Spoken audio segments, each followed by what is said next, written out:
강인함과 세련됨이 공존하는 SUV를 경험할 시간. 모하비 더 마스터가 8시를 알려드립니다.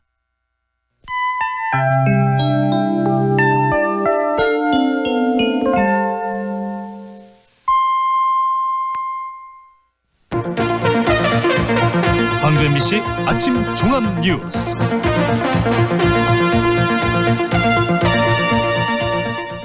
(9월 25일) 수요일 아침 종합 뉴스입니다. 한 아세안 특별 정상회의 개최 도시로 광주가 후보에 올랐지만 부족한 숙박 인프라 때문에 고배를 마셨습니다. 최상급 호텔 부족이 국제대회 유치의 가장 큰 걸림돌입니다. 아프리카 돼지열병이 감염 경로가 밝혀지지 않은 채 확산되면서 지역 양돈 농가들의 불안감이 더욱 커지고 있습니다. 5.18 진상규명 특별법 개정안이 국방위 법안 소위에 이어 국방위 전체 회의를 통과했습니다. 이상 오늘의 주요 뉴스입니다.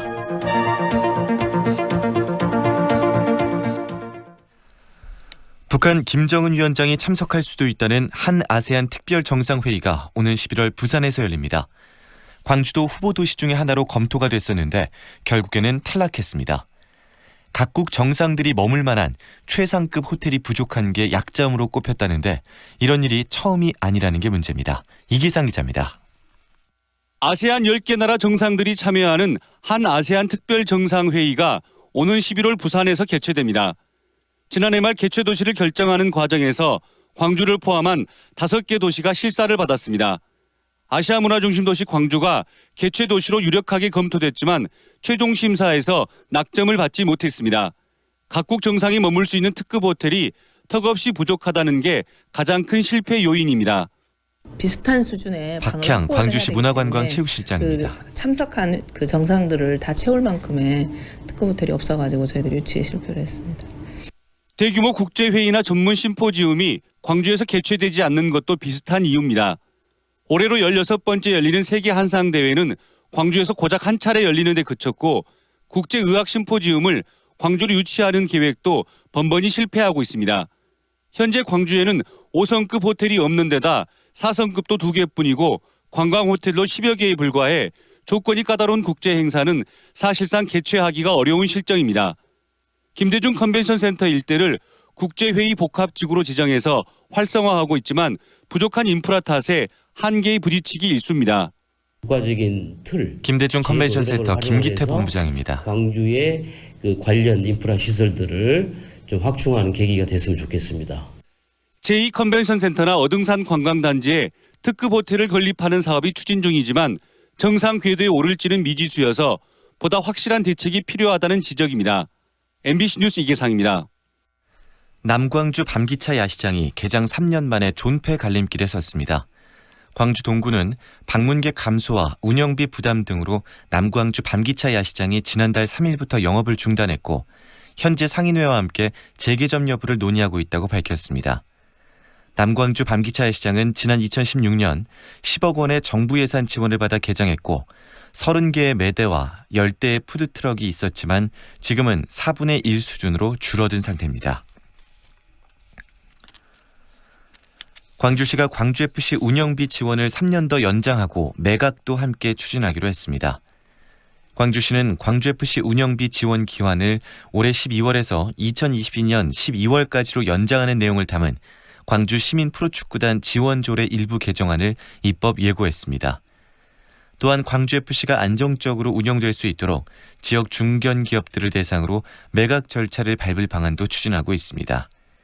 이에 대해 축구계는 한 해 운영비가 100억 원 규모나 되는 광주FC를 인수할 기업을 찾기 힘든 상황에서 이런 매각 방침은 선수들의 사기만 떨어뜨릴 뿐이라고 비판하고 있습니다.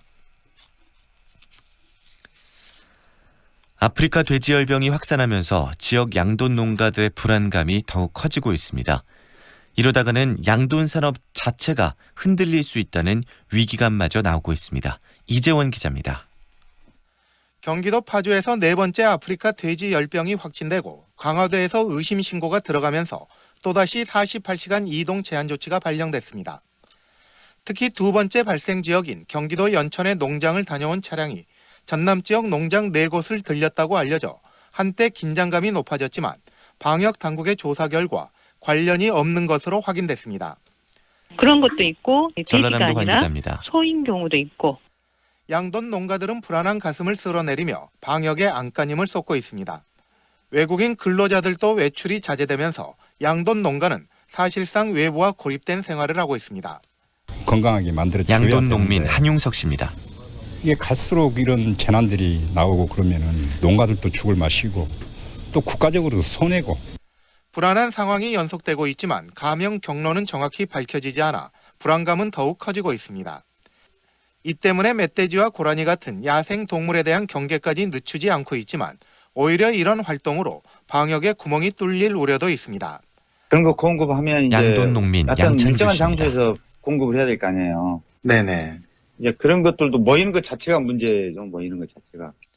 확산세를 보이고 있는 아프리카 돼지열병. 하지만 감염 경로는 오리무중.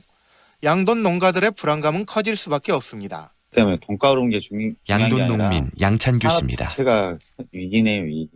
네, 양돈 산업 자체가 이게 위기죠, 뭐. MBC 뉴스 이재원입니다.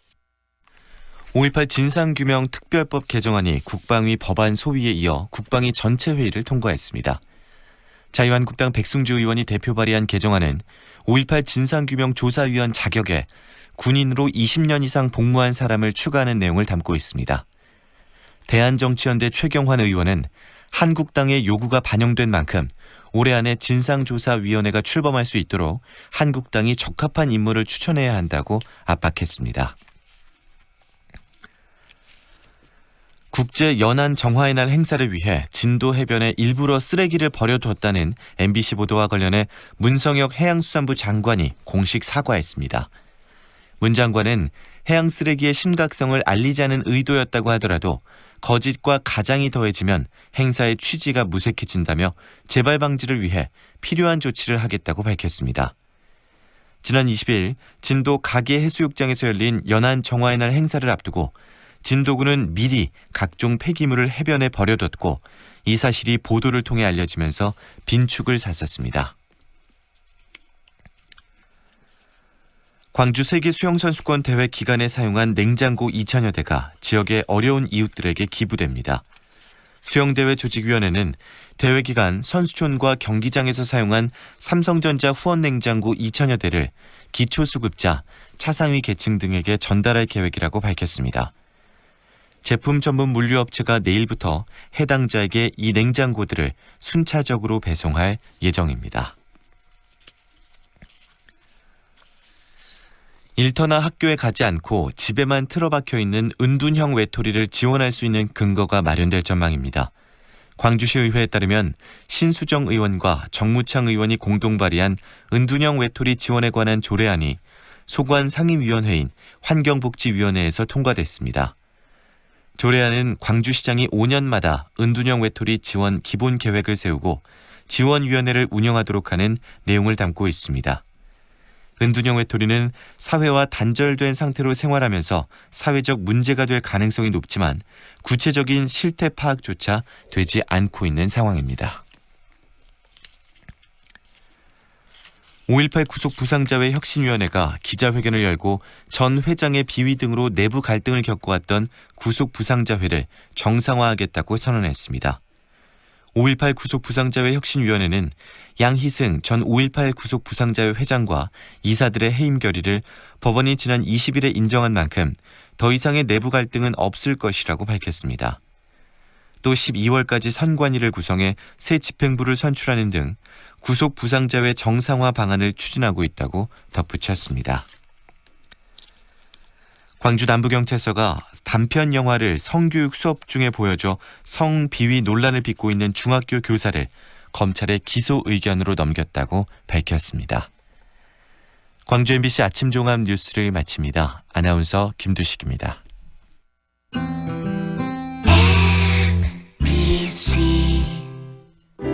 연기자 정동환입니다.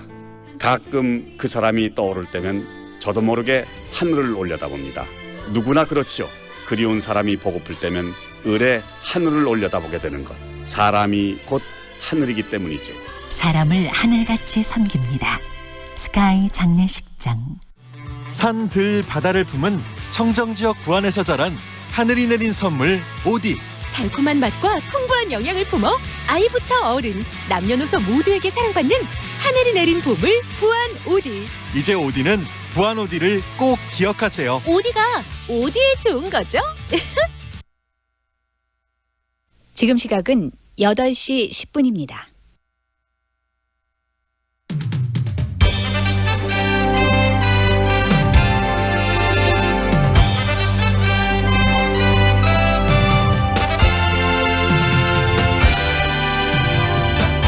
황동현의 시선집중. 황동현의 시선집중 2부 시작합니다. 신속 처리 안건 이 패스트트랙으로 지정된 유치원 3법이 거듭된 국회 파행 속에서 결국 어제 본회의에 상정이 됐습니다. 여기에 따라서 국회의장은 언제든지 본회의에 상정을 할 수가 있고요. 본인의 직권으로. 또 60일이 현재부터 경과되면 처음 열리는 본회의에 자동적으로 최종 상정되면서 처리가 되게 됩니다. 현재로서는 부결될 가능성은 적어 보이지만 유치원 3법에 대한 자유한국당의 반대가 여전히 또 완강하기 때문에 자동 상정 전에 본회의에 상정하기는 쉽지 않아 보인다는 그런 지적도 나오고 있습니다. 유치원 3법을 발의한 국회 교육위원회 소속 더불어민주당 박용진 의원 연결해서 현재의 상황 그리고 이 유치원 3법에 대한 전망 듣겠습니다. 최근 전남대학교 연구팀이 기상이변의 주범인 엘니뇨 현상을 기존의 방식보다 2배가량 일찍 예측할 수 있는 그런 모형을 개발했다고 합니다. 더욱 눈길이 가는 부분은 처음으로 인공지능 기법을 도입해서 예측 성능을 획기적으로 향상시켰다는 점인데요. 직접 연구를 진행한 전남대학교 지구환경과학부 함유근 교수에게 관련 이야기 듣는 시간 오늘 준비했습니다. 농민수당 도입을 위한 논의 한창인데요. 이 농민수당 지급의 법적 근거가 될 조례를 제정하거나 또 제정을 앞두고 있는 그런 상황들이 많습니다. 그런데 최근 전라남도가 농민수당 도입 조례안을 두고 의회 그리고 농민단체가 갈등을 빚고 있다고 합니다.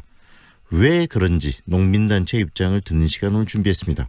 전국농민회 총연맹, 광주전남연맹의 김성보 사무처장과의 인터뷰 준비되어 있습니다. 황동현의 시선집중 계속됩니다. 여기는 4차 산업혁명을 이끌어갈 에너지 신산업과 미래형 자동차 전장산업의 중심. 광주형 일자리로 함께 성장하고 든든한 지원과 혜택으로 기업 경쟁력을 높이는 혁신적인 클러스터. 모이면 더 큰 미래가 보입니다. 광주 국가혁신 클러스터. 상무와 수완이 가까운 프리미엄의 중심. 무진로 지나리체 리버뷰가 옵니다. 무등산 영산강 특급 조망. 원스톱 중심 생활을 누리는 명품 중대형. 무진로 지나리체 리버뷰. 062-223-0002 진화건설. 무궁화 신탁과 함께 동구를 대표할 새로움이 찾아옵니다. 문화전당역이 내 집 앞에, 충장로가 내 집 앞에. 사람이 붐빈다. 수요가 넘쳐난다. 매력 넘치는 오피스텔 문화전당역 오펠리움. 9월 오픈 예정. 062-942-0808. 좁은 국토를 효율적으로 활용하여 에너지 영토를 넓혀가는 기업이 있습니다. 탑솔라. 생명의 가치를 높이고 미래의 변화를 준비합니다. 하늘의 태양을 땅의 태양으로. 탑솔라. MG 새마을금고 음악회 인천, 창원, 울산, 공주, 원주, 부산, 제주, 광주, 구미, 전주, 대구, 안산, 청주까지 13개 도시에서 펼쳐지는 새마을금고 최초의 음악회에 여러분의 많은 관심 바랍니다. MG 새마을금고, 가까운 새마을금고에 문의하세요. 저는 신혜선이었습니다. 전체 관람가. 안녕하세요. 국제농업박람회 홍보대사 송가인이어라. 2019 국제농업박람회가 전라남도 농업기술원에서 10월 17일부터 27일까지 열립니다. 농업이 바꾸는 새로운 세상 국제농업박람회로 고고! 아따 싸게 가장께! 2019 축의 무돌길 한바퀴 행사가 10월 5일부터 6일까지 이야기가 있는 문화생태 탐방로 무등산자락 무돌길에서 펼쳐집니다. 음악회와 사진 촬영 대회 등 다채로운 이벤트가 함께하는 무돌길 가을여행. 참가 신청은 무등산 보호단체 협의회 홈페이지와 062-528-1187로 문의하세요. 사대 장 보러 가장께. 비가 많이 오는데요? 아 몰랐는가. 나주혁신도시의 삼포농협 로컬푸드 직매장은 지하주차장에서 매장으로 바로 갈 수 있단게. 그래요? 다양한 상품과 지역에서 생산된 농수산물이 겁나게 많단께. 장 보러 갈 때 나주 혁신도시에 있는 삼포농협 하나로마트. 얼른 오셔잉.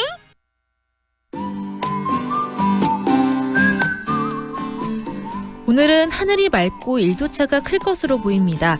한낮 기온이 광주와 전남 지역 모두 25도가량을 보이겠고요. 아침 저녁으로는 14도 안팎의 기온을 보이겠습니다.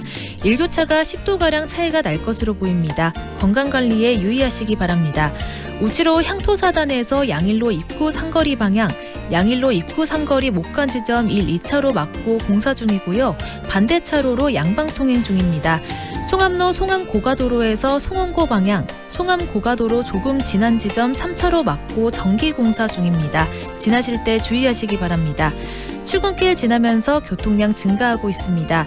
월드컵 4강로 쌍촌 사거리에서 화정 사거리 방향, 신호 한 번 더 필요합니다. 하남대로 광신대교에서 동천마을 3단지 방향 지나면서 정체되고요.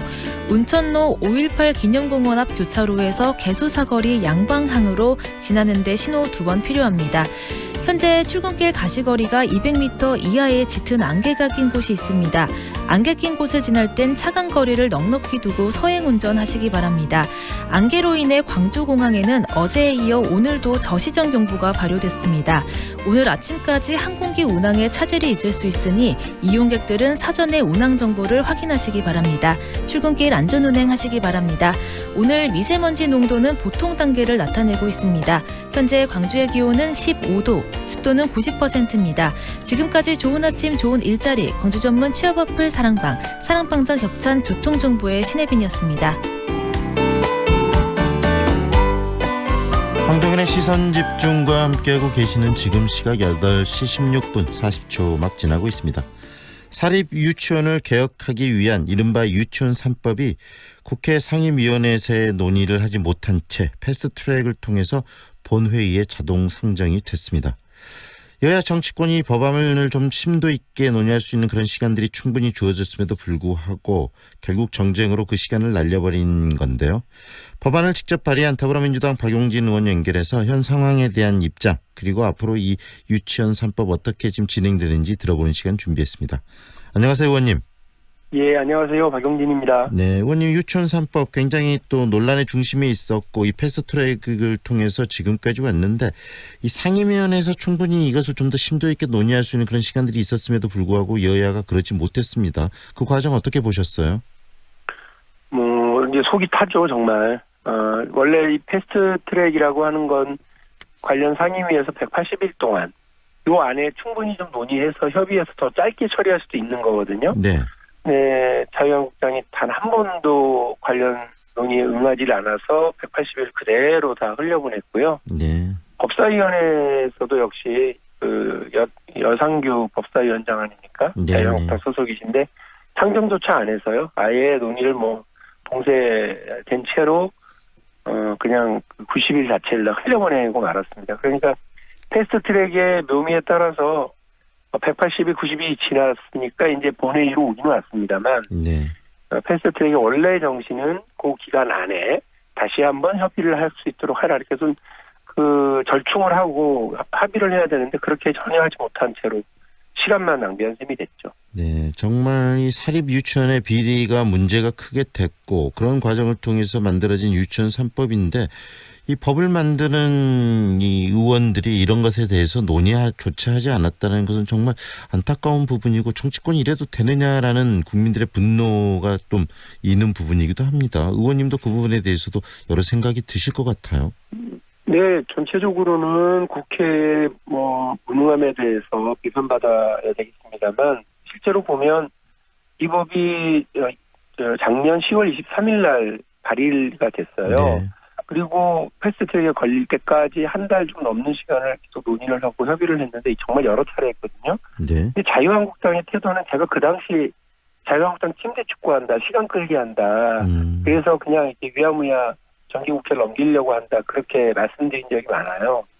그 과정을 사실 좀 들여다보면 유치원을 우리 아이들 학교가 아니라 식당으로 비유를 하면서 학부모가 낸 돈은 식당 주인에게 음식값으로 그 손님이 낸 돈하고 똑같으니까 그걸로 백을 사든 뭐를 사든 무슨 상관이냐라고 하는 얘기를 하는가 하면 네. 또 국고 보조라든지 또 네. 지원금 등에 대한 부분에 대해서 회계 투명성을 강화하겠다고 하는 걸 사학 자율성을 침해한다 뭐 이런 식으로 얘기를 하면서 논의의 수위 자체를 회계 투명성을 어떻게 더 강화할 거냐로 맞추기보다는 네. 그냥 정쟁의 구도 안에서만 바라보면서 이 문제를 논의를 계속 발목 잡아왔었거든요. 자유한국당이. 그것에 대한 책임은 자유한국당이 져야 됩니다. 지금 국회의 모든 정당, 뭐 비교섭단체든 교섭단체든 모든 정당 중에 자유한국당을 제외하고는 사립유치원 회계 투명성을 강화하고자 하는 박용진 3법과 관련해서 반대하는 정당은 한 군데도 없다고 하는 것이 되게 중요한 문제죠. 네, 바로 박용진 3법, 이 유치원 3법이 담고 있는 그러면 주요 내용은 어떤 겁니까? 다시 한번 정리를 해 주시죠. 3법, 그러니까 세 가지 법안인데요. 사립학교법, 유아교육법, 학교급식법입니다. 각각이 조금씩은 다르긴 한데요. 네. 핵심적으로는 회계 투명성을 보장하기 위해서 사립학교법과 유아교육법을 개정을 했고요. 이전에는 사실은 국고보조금이라든지 그 교비를 함부로 써도 다시 말해서 뭐 핸드백을 명품백을 사거나 뭐 사적으로 사용하거나 이런 일을 저질러도 처벌받지를 않았습니다만 이 법이 통과되면 처벌이 됩니다. 그리고 두 번째로는 우리 흔히들 에듀파이너로 국민 여러분들께서 알고 계시는 네. 국가주도 회계관리 시스템 그것이 의무적으로 사용될 수 있도록 하고 있고요. 네. 그리고 300인 이상의 대형 유치원의 경우에는 학교 급식의 대상으로 지정해서 여기 학교 급식을 관리하고 운영할 수 있도록 지원하는 그런 법안입니다. 우리 지금 현장에서는 가장 필요하고 시급히 요구되는 법안이라고 말씀드릴 수 있습니다. 결국은 국가의 돈이 투입되는 이 국고의 회계 투명성을 확보하고 그다음에 이 운영의 투명성과 공정성을 확보하기 위한 법안, 최소한의 법안이네요. 그렇습니다. 지금 대한민국에서 회계 투명성이 보장되지 않는 곳은 이제 얼마 없습니다. 공적인 영역에서는. 네. 사립유치원은 말씀 이미 드린 것처럼 2조에 가까운 국고보조가 있고요. 또 각급 지방자치단체에서 또 지원이 있고 또 학부모의 상당히 높은 수준의 이른바 교비, 학부모 지원금이 있는 겁니다. 이렇게 해서 운영되고 공적으로 운영되는 학교로 규정되어 있는 곳인데 회계 투명성 자체도 없이 주먹국으로 운영되거나 교빈이 개인 돈이니 전혀 이런 거에 대한 구분 없이 마구 쓰여지고 있었다고 그러면 이런 전 근대적인 방식이 어디 있습니까? 네네. 작년에 국감을 통해서 이런 부분이 드러나서 온 국민이 분노했고 이제 소득 있는 곳에는 세금이 쓰여야 되고 세금이 들어가는 곳에는 반드시 감사가 있어야 된다라고 하는 국민적 공감대에 의해서 이 법이 마련됐으니까요. 60일 동안 또 국회 본회의에서 그냥 기다릴 게 아니라 네. 저는 하루라도 빨리 처리하는 것이 맞다. 자유한국당도 이제 더 이상 발목 잡기 하지 말고 이 법에 대한 찬성만 되면 분명히 하면 되거든요. 네. 그래서 좀 하루빨리 본회의 처리할 수 있도록 좀 협조해 주시면 고맙겠습니다. 이제 본회의로 넘어왔는데 60일을 기다려서 자동적으로 올라갈 수도 있지만 또 국회의장이 직권을 통해서 지금 바로 본회의가 시작되면 바로 상정을 해서 통과시킬 수도 있는 거 아니겠습니까? 이론적으로는 그렇습니다. 국회가 원래는 교섭단체 대표들 간의 합의에 의해서 본회의에 법안을 올리는 순서, 처리의 방안 이런 것들을 결정을 합니다. 그러나 네. 말씀하신 것처럼 국회의장께서 이 법안에 대한 국민적 관심 그리고 시간을 더 끌어봐야 법 조문을 손대지는 못하기 때문에요. 본회의 표결 방침을 분명히 하고 패스트트랙이 지정한 60일보다 더 땡겨서 의장이 기일을 지정하고 이렇게 좀 정치적 결단을 내리는 방식도 가능한 걸로 서로 알고 있습니다. 네. 이 지금 유치원 3법, 박용진 3법이 처음에 만들어지고 여기까지 오게 된 것은 작년에 이 국정감사가 큰 도화선이 됐고 또 거기서 의원님께서 이것을 문제를 제기하면서 시작이 됐는데요. 올해도 곧 국정감사가 있습니다. 특히 또 광주시 교육청도 직접 오셔서 국정감사를 하시게 될 텐데 여러 가지 현안이 있을 것 같아요. 광주시 교육청에 대해서 좀 들여다보고 관심을 갖고 있는 부분이 있으십니까? 제가 한번 일을 시작하면 끝을 제대로 마무리 좀 해보려고 애를 쓰거든요. 보통 네네. 국회의원 그러면 일을 고발하고 스포트라이트 받고 나면 그 뒷마무리는 잘 못하는 경우가 많아서 국민들이 좀 실망하시는 적이 있었어요. 지금 1년 거의 다 돼가고 있거든요. 네. 사립유치원과 관련해서 법 통과도 끝까지 마무리 짓겠지만 이제 각급 단위 교육청에서 사립 유치원들에 대해서 지금 어떻게 들여다보고 있느냐, 그리고 어떠한 뭐 시정 조치라든지 이런 것들이 잘 먹히고 있는 행정적인 이거 잘 되고 있는지 좀 봐야 되거든요. 광주교육청 같은 경우는 뭐 전에도 제가 이 방송에서 말씀을 드렸습니다만 작년에 그 일이 있기 전에 한 2년인가를 전혀 사립 유치원에 대한 감사를 하지 않았어요. 네. 제가 그 부분을 질타했고 뒤늦게 작년에 광주교육청이 적극적으로 감사에 돌입해서 몇 가지 문제점을 지적하고 시정 조치를 요구를 했어요. 문제는 사립유치원 개별 단위에서 아예 감사를 거부하거나 또 자료 제출을 거부하거나 이렇게 하면서 행정적인 노력들을 틀어 막아버리는 일들이 있었고요. 네. 다른 지역에서는 그런데 이 고발 조치가 있게 되면 교육청 단위의 고발 조치가 있게 되면 검찰에서 적극적으로 조사하고 수사해서 행정 조치를 취했습니다. 벌금을 때리거나 이렇게 했는데 광주에서는 그런 일이 지금 진행되고 있지 않아서요.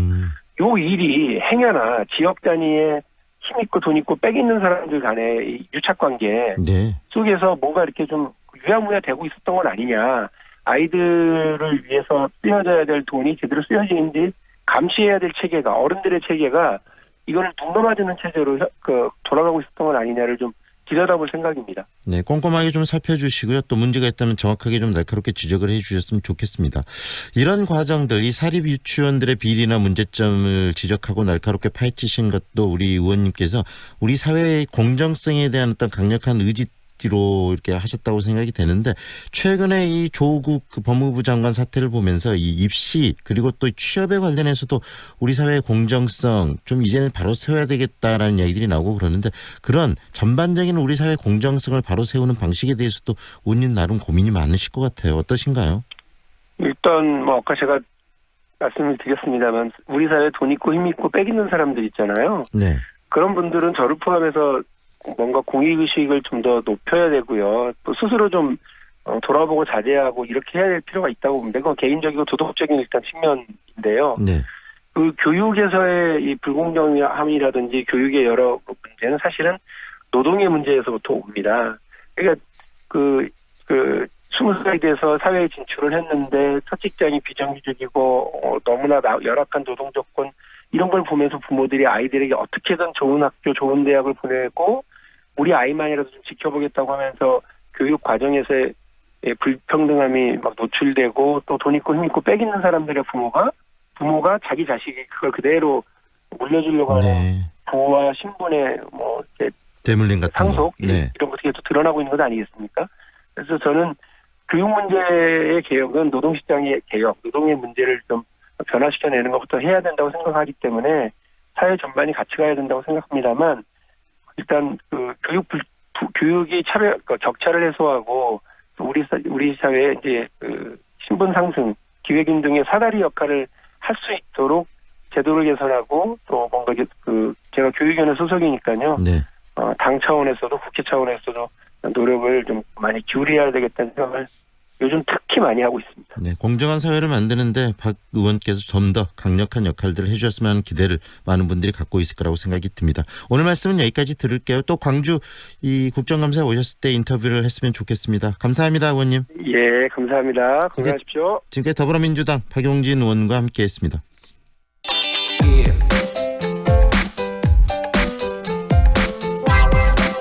전남대학교 연구팀이 엘니뇨 현상의 발달 여부와 강도를 조기에 예측할 수 있는 그런 모형을 개발했습니다. 특히 눈길이 가는 점은 인공지능, 다시 말해서 AI를 활용해서 엘니뇨 예측 기간을 늘리는 데 성공했다는 점인데요. 직접 연구를 진행한 전남대학교 지구환경과학부 함유근 교수 연결해 보겠습니다. 안녕하세요, 교수님. 네, 안녕하세요. 네, 먼저 엘니뇨 예측 기술이라고 말씀드렸는데 엘니뇨라는 게 어떤 현상인지 짧게 이야기를 해주시겠어요? 네, 엘니뇨는 열대 동태평양의 해수면 온도가 높은 상태로 수개월 이상 지속되는 현상을 일단 얘기를 하고요. 네. 일단 해수면 온도가 열대 동태평양에서 중태평양까지 굉장히 광범위한 지역에서 상승을 하기 때문에 열대 동태평양뿐만 아니라 그 영향이 전지구적으로 퍼지게 됩니다. 저희가 이제 비교를 하기로는 잔잔한 호수에 돌멩이를 던지면 그 물살이 이제 호수 전체로 퍼지는 것과 비슷하다고 이제 비유를 하는데요. 네. 예를 들어서 뭐 캘리포니아 지역의 홍수가 이제 엘니뇨가 발생하면 이제 발달 가능성이 많아지게 되고요. 반대로 이제 호주를 비롯한 서태평양 지역에는 엘니뇨 발생 시 가뭄의 확률이 높아지게 됩니다. 우리나라 같은 경우에는 이제 겨울철 같은 경우에 온도가 올라가고 강수가 증가하는 경향성이 있는데요. 이렇듯이 이제 전지구적으로 영향을 미치기 때문에 엘니뇨 현상이 기후과학자들에게 굉장히 연구가 많이 되고 있는 현상 중에 하나입니다. 결국은 엘니뇨가 세계적으로 영향을 미치기 때문에 미리 빨리 예측하는 것이 가장 중요하다 이 말씀이시네요. 네. 네. 그런데 지금까지 기존의 엘니뇨 예측 기법들이 다소 한계가 있었다라고 알려지고 있는데 현재 새롭게 우리 교수님이 개발하신 기법과 이전의 기법의 가장 큰 차이점은 어떤 겁니까? 일단 전 세계적으로 기존의 엘니뇨 예측 모형이라고 하면 전 세계적으로 한 30개가 넘는 이제 모형들이 있는데요. 이제 엘니뇨 예측의 성능, 기존 모델들의 성능을 보면 신뢰도 있는 예측을 생산하는 기간이 짧게는 6개월, 그 길어봐야 이제 12개월, 즉 1년 미만의 예측성을 가지고 있었습니다. 네. 그리고 이제 그런 것 때문에 좀 선제적으로 엘니뇨에 대응하는 것들이 좀 어려웠고요. 예를 들어서 뭐 엘니뇨가 발생하면 앞서서 말씀드린 전 세계적인 가뭄이나 홍수 때문에 그 곡물 가격이 급등을 하게 되는데 네. 그런 것들에 대해 좀 선제적으로 대응할 시간이 조금 부족했다는 문제점이 있었고요. 네. 근데 저희가 이번에 개발한 인공지능 딥러닝 기법 기반의 엘니뇨 예측 모형은 그 신뢰 가능한 예측 생산 기간을 기존 1년 미만에서 18개월까지 확장을 시켰다는 데 이제 큰 의미가 있다고 말씀드릴 수 있겠습니다. 그만큼 빨리 예측함으로 인해서 산업이나 여러 가지 파장에 대해서 선제적으로 대응할 수 있는 환경을 만들어낸다는 말씀이시네요. 그렇죠. 네. 그 딥러닝 기법이라고 말씀하셨는데 기존의 방식과 이번에 인공지능을 활용한 방식의 가장 큰 차이점은 어떤 겁니까? 기존 기법들은 이제 저희가 이제 기상청에서 항상 이제 예측을 생산할 때 슈퍼컴퓨터를 이용해가지고 모형을 돌리게 되는데 그런 것처럼 이제 가상의 지구를 모형으로 삼아서 이제 그 가상의 지구 가상 시뮬레이션을 하는 것이죠. 그런 식으로 이제 예측을 생산하는 것들을 많이 했습니다. 근데 이제 그 시스템 자체가 굉장히 복잡하고 가상의 지구가 현실의 지구와 다른 점이 분명히 있기 때문에 그런 것들을 정확히 예측하는데 한계가 있었고요. 반면에 이제 저희가 이번에 도입한 기법은 인공지능 딥러닝 기법 중에 합성곱 신경망 기법이라는 기법을 활용을 했습니다. 이 합성곱 신경망 기법은 그 이미지 안에 물체를 감지하는데 이제 많이 널리 쓰여온 그런 기법인데요. 뭐 흔히 이제 다음에 이제 꽃 검색이라고 있는데 이제 사진을 찍으면 그 사진 안에 어떤 꽃이 찍혔는지를 이제 감지해내주는 그런 다음 서비스가 있는데 그런 것들도 이제 합성곱 신경망을 이용한 기법 중에 하나고요. 그리고 이제 자율주행차의 핵심 기술 중에 하나도 차 앞부분에 영상을 실시간으로 찍으면서 그 영상 안에 어떤 물체들이 지나가는지 그런 것들을 피해서 지나가야 되기 때문에 이 자율주행차의 기술 중에서도 핵심 기술이라고 볼 수 있는 게 이 합성곡 신경망 기법입니다. 네, 저희는 이 합성곡 신경망 기법을 이용해서 이제 엘니뇨 예측을 시도를 한 건데 기존의 기법들이 이미지나 사진, 그러니까 영상 같은 걸 넣어주고 그 안에 있는 물체의 이름이 뭔지를 이제 감지내는 기법이었다면 저희는 그 이미지 대신에 해수면 온도, 전지구 해수면 온도, 해수 연용량 같은 엘니뇨를 예측할 수 있는 어떤 해수 정보를 넣어주고 그것을 통해서 이제 엘니뇨를 예측하는 모형을 이제 개발해낸 것이죠. 네, 굉장히 긍정적인 또 결과물인데 앞으로 상용화, 적극적으로 이런 것들을 활용할 필요성도 있을 것 같은데요. 관련 계획이 있으신가요? 상용화, 기본적으로 엘니뇨 예측 자체가 지금 기상청에서 그 주기적으로 엘니뇨 라니냐 전망을 내고 있습니다. 이제 거기에는 곧바로 활용이 될 수가 있을 것이고요. 네. 그리고 이제 앞에서 언급해드린 대로 엘니뇨가 어떤 지역에는 굉장히 전형적인 영향을 미칩니다. 예를 들어 엘니뇨가 오면 홍수가 온다든지, 엘니뇨가 오면 가뭄이 온다든지 이렇게 그 엘니뇨의 임팩이 굉장히 정형화되어 있는 지역들에 대해서는 뭐 거의 곧바로 상용화가 가능하다고 이제 말씀을 드릴 수가 있겠고요. 근데 반면에 이제 우리나라의 경우를 보면 우리나라의 경우에는 엘니뇨가 왔을 때 그거에 대한 어떤 효과나 임팩이 그렇게 직접적이진 않습니다. 앞서서 엘니뇨가 오면 한반도 기후가 온도는 상승하고 강수가 많이 오는 경향성이 있다고 말씀을 드렸지만 이 경향성이 다른 지역에 비해서 상대적으로 굉장히 약한 편이고요. 그래서 이제 국민들이 체감하시기에 조금 더 상용화가 됐다 이렇게 느끼시려면 이제 중위도 기후, 그러니까 우리나라를 비롯한 중위도 기후를 예측하는 기법을 또 별도로 이제 구축을 해야 된다는 이런 향후 연구가 있어야 되겠습니다. 네, 하지만 또 엘니뇨 이것을 통해서 꼭 우리나라에 대한 기후에 대한 예측이 아니지만 다른 지역의 기후를 정확하게 예측을 먼저 하게 되면 곡물이나 여러 가지 어떤 산업적인 흐름에 대해서 선제적으로 우리나라가 대응할 수는 있는 거 아니겠습니까? 네, 그렇죠. 굉장히 의미 있는 작업이 아닐까 싶네요.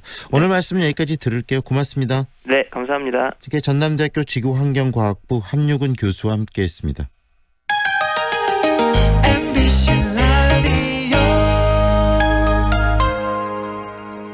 경제적으로 어려운 이웃들이 스스로 새로운 삶을 열어갈 수 있도록 광주시 자회생상품 공동브랜드 소소드림이 더 큰 희망을 드리겠습니다. 착한 소비로 소중한 나눔을 실천하는 소소드림. 자회사업 참여 이웃들의 아름다운 내일을 응원합니다. 광주광역 자회센터. 4월 7일 장례를 치르신 유족 박상아님입니다. 엄마 보내고 참 힘들었는데 위로가 많이 됐어요. 3월 4일 장례를 치르신 유족 전승현님입니다. 덕분에 잘 치렀습니다. 정말 감사합니다. 진정한 위로 남문 장례식장. 명품 엘리체가 드리는 또 하나의 프리미엄 하우스 광산 엘리체 레이크시티. 숲, 산단, 핵심 교통을 품은 숲세권 명품 라이프와 특급 개발 호재와 만나는 앞선 미래 가치. 프리미엄의 한 라인을 누리다. 프리미엄 웰테크하우스 광산 엘리체 레이크시티 062-573-4400 서진건설.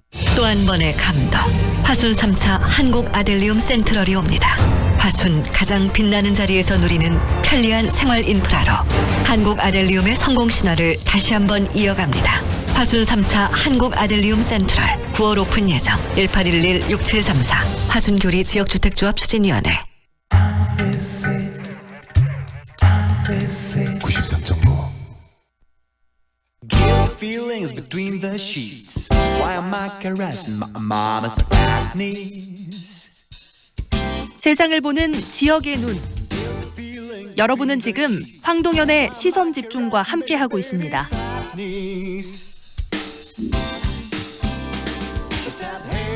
황동현의 시선집중 3부 시작합니다.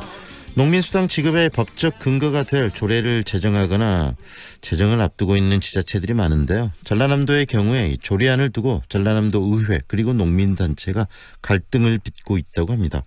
조례를 만들고 농민수당이 지급되면 농민들에게 더 긍정적이고 좋을 것 같은데 왜 이런 갈등을 겪고 있는지 직접 농민단체 입장을 듣겠습니다.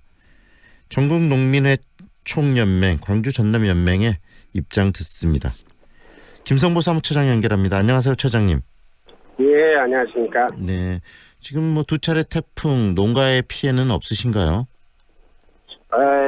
사실 이번 태풍에 비가 많이 와가지고 지금 특히 이제 논의 벼가 많이 쓰러져서 굉장히 좀 걱정이 많이 됩니다. 거기에다가 지난번에 닝닝 태풍으로 해가지고 그때는 강풍이 많이 불었거든요. 네. 그 위로 인해 가지고 지금 현재 벼에서 속수, 백수 피해까지 같이 이렇게 발생하고 있어서 농민들의 걱정이 굉장히 많습니다. 네, 농민들의 또 걱정, 농민들께서는 그러신 것 같아요. 이 농사가 잘 때도 걱정, 또 이 안 돼도 걱정일 정도로 굉장히 또 걱정들이 많은 직종이 농민 활동들 아니겠습니까?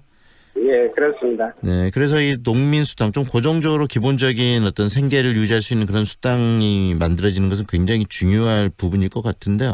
농민들이 생각하고 이해하고 계시는 이 농민 수당의 의미 어떻게 설명을 해주실 수 있을까요? 예, 농민 수당은 기본적으로 이제 농업 농촌이 지속 가능하게 유지가 돼야 된다는 필요성과 또 그동안 농업이 사회적으로 기여하고 있는 공익적 가치에 대해서 보상하기 위해서 농민수당이라는 이름으로 해서 농민에게 지급하는 농업정책입니다. 네, 농민들에게 정말 필요한 정책이겠네요. 예, 그렇습니다. 반드시 이 정책이 정부 입법을 통해서 농민수당제로 이렇게 정부 입법이 되어져야 비로소 농민의 이제 기본 자본을 강화하고 농업의 미래를 앞으로 내다볼 수 있게 만든다고 할 수 있습니다. 네, 그래서 농민수당을 지급하기 위해서 전라남도가 농민수당 관련 조례를 제정하겠다고 지금 과정을 밟고 있는데 농민들이 찬성을 하는 게 상식적으로 맞을 것 같은데 지금 전라남도가 추진하는 이 농민수당 조례에 대해서 반대를 하신다고 들었습니다. 그 이유는 뭐죠? 기본적으로는 농민수당 조례 제정에 대해서 기본적으로는 찬성을 하고 네. 전라남도하고도 그동안 많은 협의를 통해서 조례의 내용을 갖다 같이 검토하고 협의를 해왔습니다. 네. 지금 전라남도 의회에서도 마찬가지로 현재 저희들 3개의 안이 올라가 있는데 3개의 안이 내용적으로 많이 관철되기를 바랬는데 전라남도 의회 상임위의 안을 통과시키면서 많은 내용들이 부족하게 빠졌습니다. 그래서 그 부분을 지적하고 있습니다. 결국은 농민들의 입장을 반영할 수 있는 조례안들이 있는데 그런 농민들의 입장들이 많이 빠진 상태에서 조례안이 지금 상정되고 추진되기 때문에 반대한다는 말씀이시네요. 그렇습니다. 지금 처장님 이동 중이신가 보죠? 버스 안에서? 예. 오늘 또 서울에서 농민대회가 있어가지고 서울 여의도로 지금 올라가는 버스 안에서 인터뷰 중입니다. 네, 농민대회 때문에 이동 중이시다. 그래서 전화 상태가 싹 고르지는 않는데 전화를 약간만 더 가까이 대고 말씀해 주시면 감사하겠습니다. 예. 네. 그렇다면 전라남도가 최종 발의한 지금 현재 조례안이 갖고 있는 문제점 어떤 부분에 대해서 반대하시는 겁니까? 일단 가장 중요한 것은 이제 농어민 수당 조례의 목적에서 농어민의 기본적인 권리를 강화하기 위해서 농민수당 도입의 필요성을 명시를 해야 되는데 그 목적 부분이 굉장히 좀 약하다는 것이고 두 번째 가장 핵심적인 것은 지급 대상자 문제입니다. 저희들은 그 농업의 공익적 가치를 실현하는 농촌에 거주하고 있는 농민들이 고령농도 많고 굉장히 그 농사 규모도 여러 가지 차이가 많이 있습니다. 근데 그중에 이제 여성 농민을 포함해가지고 고령농들이 굉장히 많이 배제되고 있기 때문에 그 문제를 지적하고 이것을 수정을 해서 재심의할 것을 요구를 하고 있는 것입니다. 네, 지금 고령자분 그리고 여성분들이 수당의 지급 대상자에서 제외되고 있기 때문에 문제가 있다고 보신다는 말씀이시네요. 예, 그렇습니다. 예를 들자면 지금 조례의 내용대로 하게 되면은 이제 전남의 농업 경영체의 경영주가 22만 명입니다. 네. 22만 명이고 전체 전남의 농업인이 30만 명입니다. 그러면은 숫자적으로 8만 명이 경영체에 등록돼 있지 않는 농민들이거든요. 네네. 이 8만 명에 대해서 전혀 고려하고 있지를 못하고 있고 차후에 이분들을 지급 대상자로 확대하는 문제도 조례에서는 닫아놓고 있기 때문에 아주 굉장히 실망스러운 내용을 제출했다고 볼 수 있습니다. 경영주 중심으로 이 조례안을 지금 농민수당을 지급하는 쪽으로 조례안이 만들어지기 때문에 그 사각지대에 있는 8만 명은 혜택을 볼 수가 없는데 그 사각지대에 있는 분들이 고령자 농민 그리고 여성 농민 더 농민수당이 꼭 필요한 분들이기 때문에 문제를 제기하고 있다라고 이해가 되네요. 예, 그렇습니다. 지금 시골에 가서 보면은 이제 대부분 남성분들이 먼저 일찍 돌아가시면서 여성분들이 많이 그 농업을 대신하고 있고 또 마을 공동체를 이루는 데서도 여성분들의 역할이 굉장히 크거든요. 네. 그래서 이런 부분들을 포함해서 모든 농민들한테 이 농어민 수당이 지급될 수 있도록 바로 고쳐 잡아야 된다는 것이 저희들 주장입니다. 처장님 이야기를 들어서 충분히 근거가 있는 이야기인데 조례를 직접 만들고 농민들을 위해서 조례안을 만들고 있는 이 의회에서 그 의견을 받아들이지 않는 특별한 이유가 있을까요? 이제 사실 처음에 농어민수당 관련해서 조례가 세 개 안이 발의가 됐거든요. 네. 전남 도민들 4만 3천 명이 서명했다. 주민 청구안 조례가 있었고 전라남도 행정안이 있었고 또 도의원 발의안이 있었는데 사실 이 세 개 그 안들이 제시하고 있는 지급 대상은 굉장히 좀 허용하고 있고 농민들에게 모든 농어민에게 확대할 수 있는 이런 조항들을 담고 있었는데 예. 오히려 도의회 상임위에서 제출한 본인들이 제출한 대안 조례안에는 지급 대상을 굉장히 제한적으로 묶어놨다는 게 가장 그 실망스러운 부분이죠. 그 부분에 대해서 지적을 했을 때 의원들은 뭐라고 이야기를 합니까? 어느 정도 그 부분은 좀 잘못된 것 같다라고 인정하면서도 이번 회기에서는 지금 그것을 어떻게 다시 고쳐 잡기는 어렵다라고 일단 발뺌하고 있는 상황이고, 다음 내년에 좀 이렇게 시행하면서 이렇게 지켜보자라고 이렇게 좀 이야기하고 있는 상황이죠. 잘못됐다고 인지하고 있다면 그걸 고치면 되는데 고치지 않는 것은 잘 이해가 되지 않는데요. 만약에 이 부분들이 네네 말씀하십시오. 예. 하실 말씀. 고쳐잡기 위해서 지금 아직 회기가 끝나지 않았고 또 9월 30일 본회의에 이제 안을 상정하기 때문에 본회의에서 수정 동의안을 올려서라도 잘못된 부분은 고쳐 잡는 것이 중요하다고 보는 것이죠. 네, 지금 현재 이 고쳐지지 않는 원안 그대로 만약에 의회에서 최종 통과가 됐을 때 농민에서는 어떻게 대응을 하실 계획이십니까? 일단 9월 30일 날 저희 농민들은 본회의장 방청 투쟁을 통해서 의원들이 제대로 된 농민수당을 완성해 나가는 것을 그 자리에 똑똑히 지켜볼 것이고요. 네. 일단 근본적으로는 농민수당 시작 자체를 저희가 반대하거나 완전 폐기를 주장하지는 않습니다.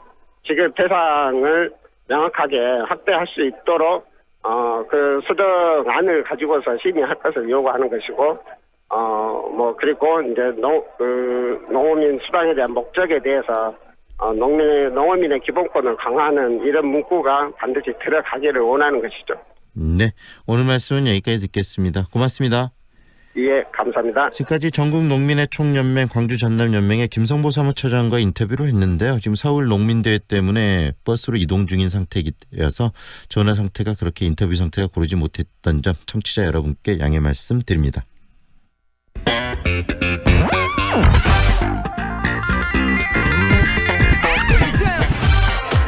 매일 시간 다양한 남도의 소식을 만나봅니다. 오늘은 전남 중부권 소식 빛가람신문 박은정 국장과 함께합니다. 안녕하세요, 국장님. 네, 안녕하십니까. 네, 나주시에서 생활임금이 시행되고 공공기관 공중화장실에 또 생리대 무상 지급기가 설치된다는 소식이 있는데 먼저 생활임금 관련 내용부터 소개를 해주시겠어요? 네, 그 나주시의회가 나주시 생활임금 조례안과 그 나주시 양성평등 기본조례 일부 개정 조례안을 의결했습니다. 그 나주시 생활임금 조례안은 나주시에서 일하는 근로자들이 그 인간다운 생활을 누릴 수 있도록 적절한 생활임금 기준을 정해 근로자들의 생활 안정과 노동력의 질적 향상 및 그 일자리 창출을 도모하는 등 시민 복지 증진에 기여하고자 마련됐는데요. 그 나주시는 그 하반기 안에 나주시 생활임금위원회를 구성해 생활임금 금액과 적용 대상을 심의하게 되고요. 그 2020년 그 나주시 생활임금 시행을 추진할 예정입니다. 그 생활임금은 최저임금만으로 보장하기 어렵다고 판단되는 근로자들의 주거비, 교육비, 문화비 등 그 최소한의 삶의 유지와 보장을 위한 정책적 대안인데요.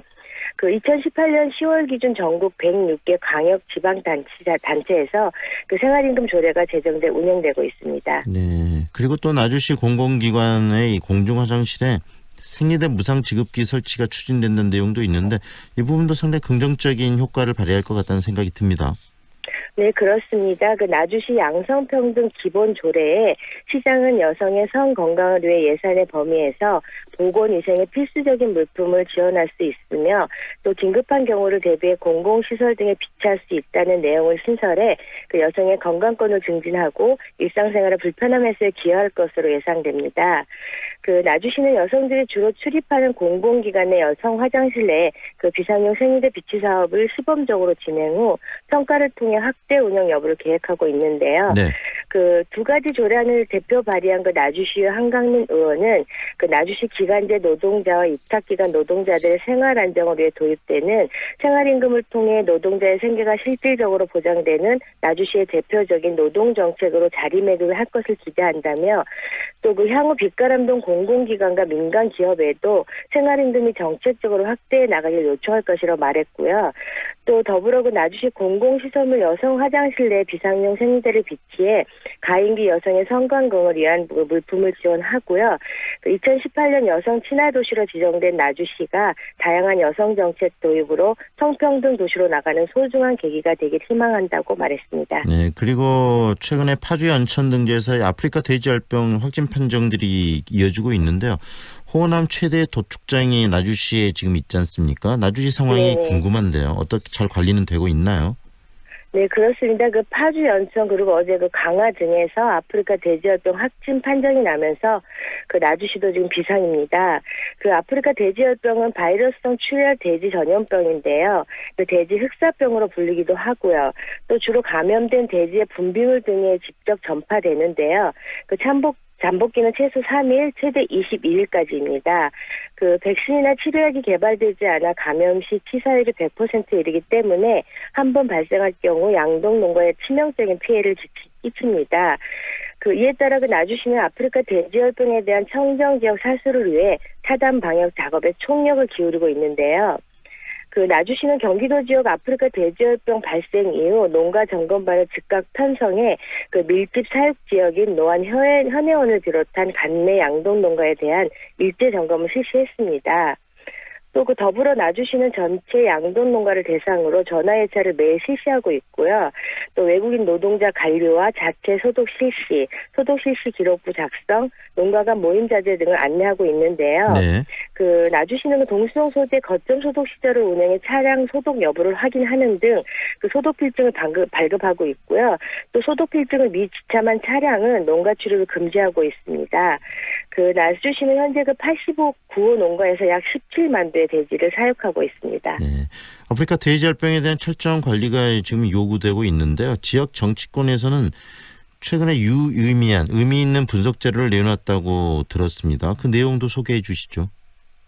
네, 그렇습니다. 그 아프리카 돼지열병의 확산을 막기 위해서는 항공, 항만을 통해 반입되는 축산물 등에 대한 검역 당국의 철저한 전수검사와 잔반 사료를 급여하는 농가에 대한 조치가 시급한데요. 네. 그 송금주 의원이 최근 그 농림축산식품부로부터 제출받아 분석한 자료에 따르면 2019년 5월 말 기준 전국 257개 양돈 농가에서 돼지에게 그 잔반 사료를 급여하고 있는 것으로 확인됐습니다. 그 지역별로는 경기 용인과 포천, 경남 김해, 경북 경주, 경기 화성 농가 순이었는데요. 그 2018년 기준 잔반 급여 돼지고기 지자체별 유통 비율은 경기가 가장 높았고요. 충북, 서울, 경남이 뒤를 이었습니다. 그리고 또 2019년 6월 말 기준 최근 2년간 항공, 항만을 통해 해에서 반입된 축산물 318건 중 17건에서 아프리카 돼지열병 바이러스 유전자 양성 반응이 나타난 것으로 파악됐는데요. 네. 그 양성 반응이 검출된 축산물은 모두 중국에서 들어온 불법 휴대 축산물이었고요. 2018년에는 4건, 2019년 13건으로 1년 만에 그 3배 이상 증가했습니다. 그 2017년 이전에는 단 한 건도 발견되지 않았습니다. 그 잔반 사료 급여나 해에서 가공품 등이 반입되면 우리나라 전역이 그 아프리카 돼지열병에 노출될 위험이 높은데요. 그 아프리카 돼지열병에서 우리나라가 자유로울 수 없는 상황에서 잔반 사료 급여 농가들의 배합 사료 교체와 여행 등에서 귀국 시 불법으로 휴대하는 축산물이 없도록 주의가 요구되고 있습니다. 네, 오늘 말씀 여기까지 들을게요. 고맙습니다. 네, 감사합니다. 지금까지 빛가람 신문 박은정 국장과 함께했습니다. 오늘은 전국에 파란 하늘이 드러나겠고 쾌청하겠습니다. 현재 아침 공기가 요 근래 들어 가장 쌀쌀한데요. 기온이 14도가량을 보이고 있습니다. 오늘 한낮 기온은 광주와 목포가 25도, 대전이 26도, 서울이 27도를 보이면서 선선하겠습니다. 큰 일교차에 건강관리 유의하시기 바랍니다. 내일도 오늘과 비슷한 청정한 가을 날씨를 보이겠습니다. 기온은 전반적으로 오늘보다 조금 더 높겠습니다. 현재 광주의 기온은 17도, 습도는 91%입니다. 지금까지 좋은 아침 좋은 일자리 공주 전문 취업 어플 사랑방장 협찬 날씨 정보의 신혜빈이었습니다. 태양광 설계, 시공 전기안전 관리까지 한전의 에너지스타 기업 에코전력, 해외 직접 투자 유치, 대규모 태양광 단지 수주 계약, 해외에서도 인정받는 에코전력, 앞선 기술로 내일의 태양광을 만듭니다. 재생에너지 전문기업 에코전력. 프리미엄 대형 SUV의 모든 기준 집 그랜드 체로키 9월 최저 4,930만 원에 리미티드 3.6 가솔린 모델부터 50대 한정 리미티드 X 에디션까지 놓칠 수 없는 절호의 기회. 지금 지프 전시장으로 문의하세요. 광주 남구에 8년 올전세 아파트가 공급된다는데 만 19세 이상 무주택자면 청약통장 없이 가능하대. 8년 동안 이사 걱정도 없고 세금 걱정도 없고 단지 주변 공원과 스마트 시스템으로 쾌적하고 편리한 생활까지. 남구 도시첨단 남해온해뜨 10월 오픈 예정 062-382-0024 남해종합건설. 지역 중소기업의 해외 진출 광주 상공회의소 FTA 활용 지원센터와 함께하세요. 상담, 교육, 컨설팅, 원산지 증명부터 사후 검증까지 문의 350-5887 검색창에 광주 FTA 센터를 입력하세요. 이사님, 이사는 어디가 좋은가요? 당연히 OK 익스프레스죠. 일반 이사 및 포장 이사 그리고 사무실 이사까지 고객이 OK 할 때까지 공짜 전화 080-383-1000번. 저렴한 가격에 서비스는 만족입니다. OK 익스프레스 080-383-1000번. 세상을 밝히는 밝은 미소와 광주여자대학교 여성이 열어가는 따뜻한 미래 광주여자대학교 강한 지성과 아름다운 커리어만 사관학교 광주여자대학교. 이대리를 불러 숫자 2만 눌러 062 둘둘둘에 둘둘둘둘 이대리 대리운전 062 누르고 2번만 읽어봐. 이대리 대리운전 눌러 062 둘둘둘에 둘둘둘둘 이대리 대리운전. 좁은 국토를 효율적으로 활용하여 에너지 영토를 넓혀가는 기업이 있습니다. 탑솔라. 생명의 가치를 높이고 미래의 변화를 준비합니다. 하늘의 태양을 땅의 태양으로 탑솔라. 황동현의 시선집중이 준비한 내용은 여기까지입니다. 오늘도 함께 해주셔서 고맙습니다.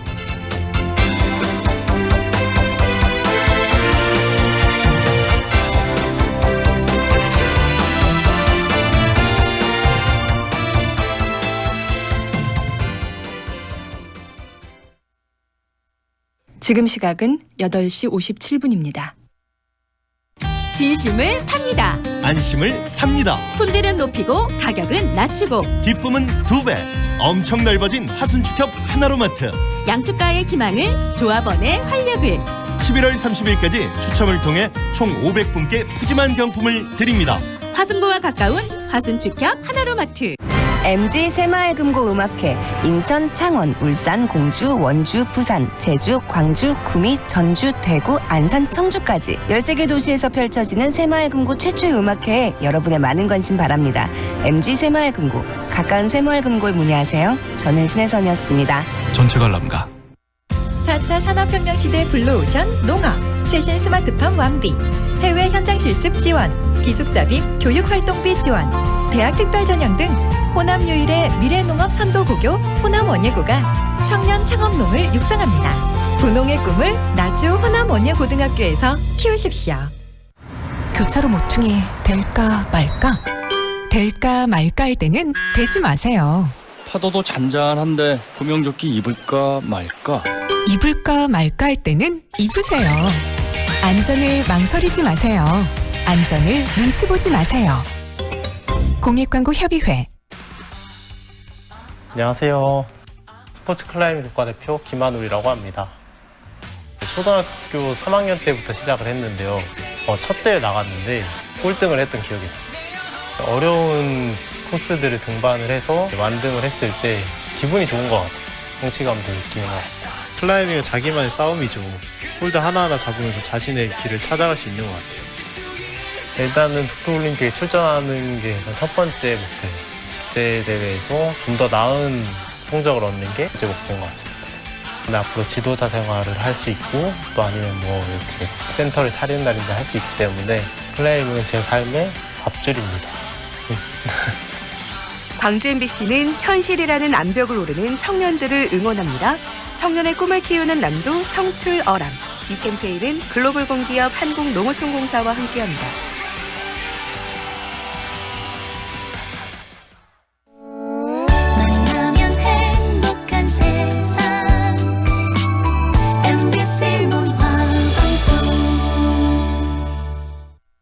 AM 819kHz, 표준 FM 93.9MHz, 광주 MBC